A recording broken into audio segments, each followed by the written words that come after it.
The hidden cargo. The old cargo truck rolled slowly through the rain, its headlights barely cutting through the darkness. To everyone else, it looked like an ordinary delivery, but hidden inside its steel container was a secret so horrifying that people would kill to keep it buried. Michael Aid was one of the most trusted truck drivers in the country, honest, hardworking, and struggling to provide for his wife and young daughter. He accepted every delivery that came his way, so when an unknown businessman offered him 10 million to transport a sealed container to a distant seaport, no questions asked. It felt like the miracle his family had been praying for. The instructions were simple: pick up the container from an abandoned warehouse before midnight, never stop along the way, and never open it. The businessman smiled coldly before leaving, saying only one thing: some cargo isn't meant to be seen. At first, everything seemed normal, but a few hours into the journey, Michael began hearing faint banging sounds coming from inside the container. He convinced himself it was shifting metal.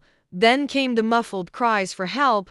His hands trembled on the steering wheel. Unable to ignore his conscience, Michael pulled into an abandoned fuel station and carefully broke the container's seal.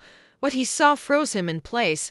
Inside were dozens of frightened people, men, women, and children locked inside metal cages. They had been promised jobs overseas but had instead become victims of an international human trafficking syndicate. Some were dehydrated, others could barely speak. Michael knew his life had changed forever.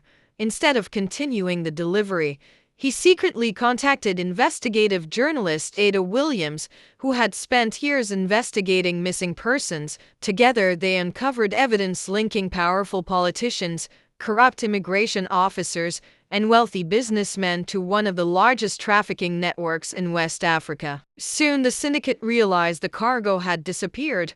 Armed men chased Michael across highways. Corrupt officers blocked every escape route, and even people he trusted betrayed him for money. But Michael refused to hand over the victims.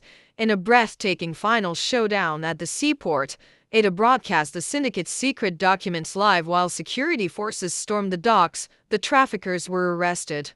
Hundreds of victims were rescued, and the criminal empire collapsed. Months later, Michael returned to driving his truck. People called him a hero. He simply smiled, because he knew the greatest cargo he had ever carried wasn't hidden inside a container. It was the courage to do the right thing. Follow, like, and share for more. Don't miss out.